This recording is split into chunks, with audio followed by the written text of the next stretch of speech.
art has themes. Take your pick. Love, religion, politics, whatever. Every theme, every central concept proposed by an artist's work falls under one massive umbrella. Life, existence, and the condition of it. We're faced with so many different elements of our lives in art, but ultimately that's what art is dealing with at its lowest common denominator, the fact we're here. The American-British author Henry James concludes, quote, "Life is a predicament which precedes death." However, nihilists are virgins, so I agree with what the writer Albert Camus prosed. The realization that life is absurd cannot be an end, but only a beginning. Two effective studies into this absurdity are stand-up comedy and cinematic drama. Before we start here, it's important we get on the same page about what absurdity is. You'll hear me say it a lot. When I say absurdity, I mean all the existential shit that just doesn't make sense. I mean, we live to die to live. We've been wired to find structure and meaning in a world of chaos and nonsense. We're alive and we don't know why, and in that not knowing is where the absurd is. And how do we deal with that absurdity? Well, stand-up comedy and drama hold largely identical DNA. Whether you're laughing or you're crying, comedy and drama both strive towards, not similar goals, but the same exact goal: to highlight our absurdity as humans. I was rewatching Breaking Bad a couple days ago when I realized there is this incredibly thin line between comedy and drama, almost non-existent. Let's look to George Carlin, probably the most well-known stand-up comic of all time, who says, "Primitive societies or social groupings had shamans. Shamans were tricksters. Their tasks were to trick the gods, to humor the gods into laughing so that there was access to the divine. We have civilization. We tossed out most primal struggles, and in exchange we've inherited expectations of accepted behavior. The things we can say and what we can't, the things we can feel and the things that we can't. But despite whatever our culture deems appropriate, we still experience things that exist outside of culture's jurisdiction." The incest cocaine guy said, "Men become neurotic because they cannot tolerate the degree of privation that society imposes on them in virtue of its cultural ideals. Discussion of these themes and more forsaken ideas is a comic's job." But is that not exactly what good drama does? Listen to the pitch for Breaking Bad. A high school chemistry teacher teams up with a past student to sell meth. If you didn't already know Breaking Bad was a drama, could I convince you that Breaking Bad was like a zany comedy? Dean Norris, the actor who played Hank, initially believed that Breaking Bad was supposed to be funny. In a Rolling Stone magazine interview, he said, "When I first got the pilot script for Breaking Bad, I thought it was a comedy." There are so many parts of our lives that become laughable in Longview. This is the nature of absurdity. Director David Lynch discusses this. "Absurdity is what I like most in life, and there's humor in struggling in ignorance. If you saw a man repeatedly running into a wall until he was a bloody pulp, after a while it would make you laugh because it becomes absurd. It's like the guy who speeds by you doing 110 on the freeway, just offering up the lives of every son and daughter on that road in exchange for sooner sitting down at a stale steak dinner made by a wife who can't stand him." It's so twisted that it's just hilarious. I'm reminded of what The Walking Dead said in Season 5. "What? This shit is screwed up!" Or as Vince Gilligan said, "I've got a theory that if you can do comedy, you can also do drama." Vince was speaking of an actor's ability to perform here, but this comparison proves a theory of narrative that I have. If the idea for a drama could be misread as a stand-up comedy routine on paper, it's good material to build a drama with. The Greeks, during the golden age of theater, considered comedy to be one of the three kinds of drama. If it's funny on paper, it'll be operatic on screen. Even a man like Aristotle, who wrote foundational texts of literature, recognized that, quote, "Comedy is an imitation of men worse than the average, not as regards any and every sort of fault, but only as regards the ridiculous, which is a species of the ugly." Our ridiculousness and our ugliness, they're synonymous. Which is the beauty of stand-up and drama. The French comic Anne Romanoff says, "We hold up a mirror to society, but we're not responsible for what we see."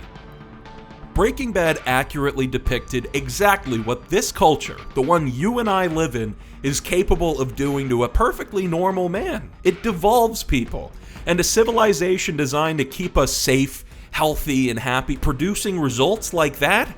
After you get over how tragic it is, it's just funny. We built walls to keep us safe, and in turn we've got anxiety disorders and opioid epidemics. It's a paradox. It's absurd. And this all isn't just relegated to Breaking Bad. Let's look at some other drama. Fincher's The Social Network. It showed the harm that weak, socially inadequate men can have on largely accepted social paradigms. But again, the premise of The Social Network is a socially impaired kid develops the world's largest social networking platform. If you didn't already know The Social Network was like a gothic noir, it could sound like the premise to a comedy. Squid Game, kids' game show kills people. Sopranos, mob boss sees a therapist. Whiplash, drummer has a humiliation kink. These paradoxes can't not mean something about us, the audience. If two of the most difficult genres to pull off have found successful ways to mock us, to highlight our flaws for hundreds upon hundreds of years, there has to be something genuinely mockable about us. Like every shitty video essay from 2014 reminds us, Chris Nolan's Dark Knight says, "It's a bad joke." When we recognize something is backwards, we can either mock it, like a comic, or we can critique it with a drama. And yes, there usually is mockery underneath critique, and there is critique under mockery. But it's a means of which the artist presents first. Both approaches ultimately say, though, something is wrong with how we're doing things. It's bathos and pathos. Comedy and drama are two avenues leading to the same destination. So we know Breaking Bad's premise kinda sounds comedic. But let's do the opposite now. Manipulating the tone and adding a couple extra plot points, let's turn a successful stand-up routine into a drama. The stand-up comic Bert Kreischer has a very successful routine about a trip to Russia where he accidentally joins the mafia. If you haven't seen it, I highly suggest you do.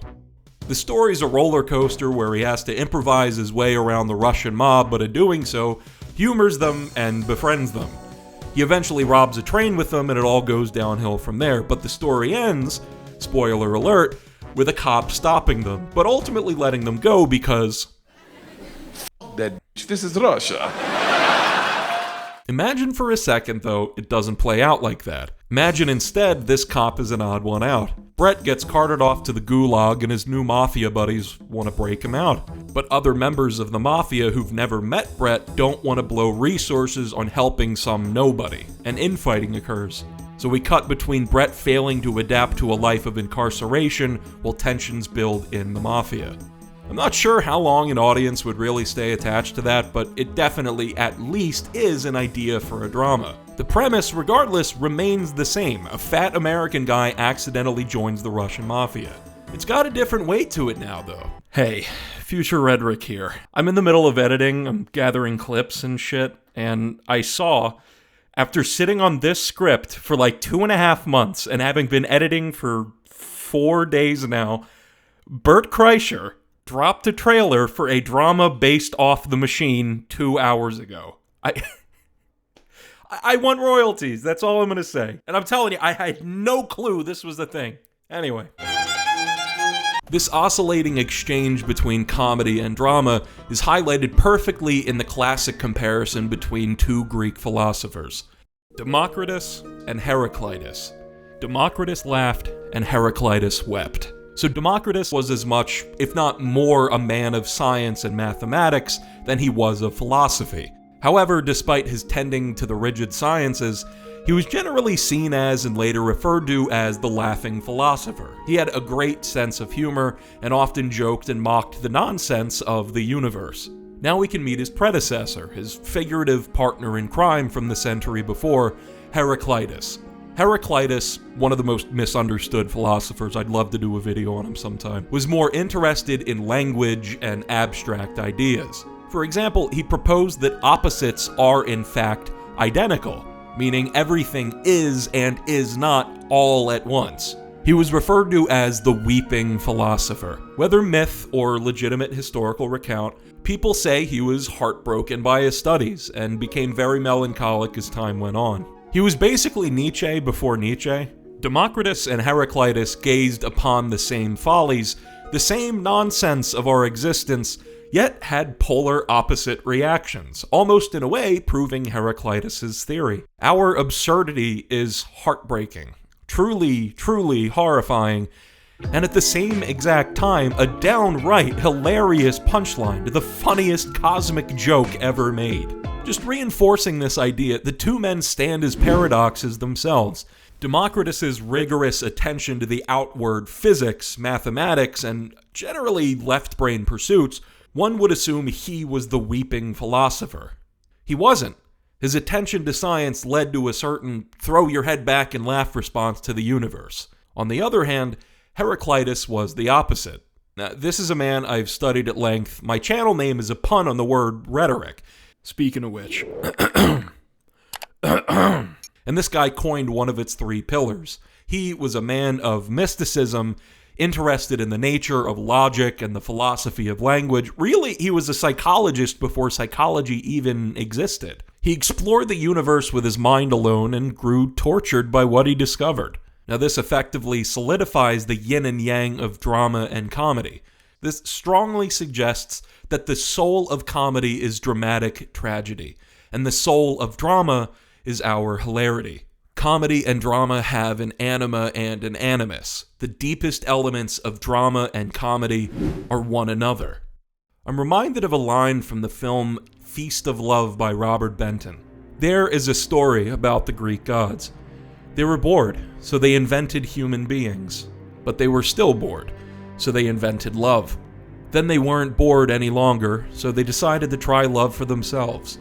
And finally, they invented laughter, so they could stand it. Now, we can postulate on comedy and drama all we want. We can study people smarter than us all we want. But stand-up and drama have done a far better job illustrating this duality. So why don't I stop here and pass it over to some folks far more qualified than me? You see, I don't like euphemisms. And I've noticed over a long period of time, as time goes by, people are less and less able to deal with reality. Is it just me? Or is it getting crazier out there? I talked to him. Thank God we got penitentiaries. I asked him, I said, why did you kill everybody in the house? The guy said, they was home. Why are you doing this to us? Because you were home. Anyone here is in advertising or marketing, kill yourself. Advertising is based on one thing: happiness. I think we do a bad thing here. Not really. There's no rationalization for what you do, and you are Satan's little helpers, okay? Yourself, seriously. I spent the last 15 years of my life developing newer, better food additives. I guess I missed an awful lot. Do you know what this bitch says the secret of life is? She said it was positive imagery. Like, bitch, that's the secret of life to you? Bitch, fly to Africa and tell one of them starving children that shit. You have to love yourself. You need to find your inner fucking warrior. Become a bad bitch. Shut the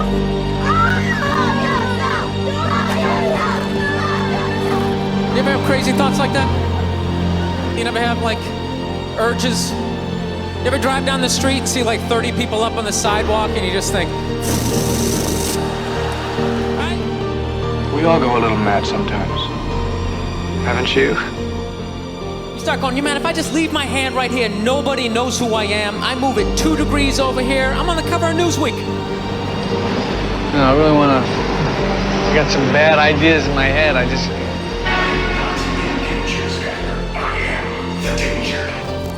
Slavery is the worst thing that ever happened. Of course it is. Every time it's happened. But maybe Maybe every incredible human achievement in history was done with slaves. That's where human greatness comes from, is that we're shitty people, that we f*** others over. Even today, how do we have this amazing microtechnology? Because the factory where they're making these, they jump off the fucking roof because it's a nightmare in there. Least you could do if you're going to downsize these people. They're gonna live in the biggest houses of anyone on the unemployment is to market. Acknowledge them. And it's weird when you realize you've been wrong about everything they ever believed. Go to the rope store, that's my suggestion to you. And get a hunk of rope about this big. And then go to the rickety stool store.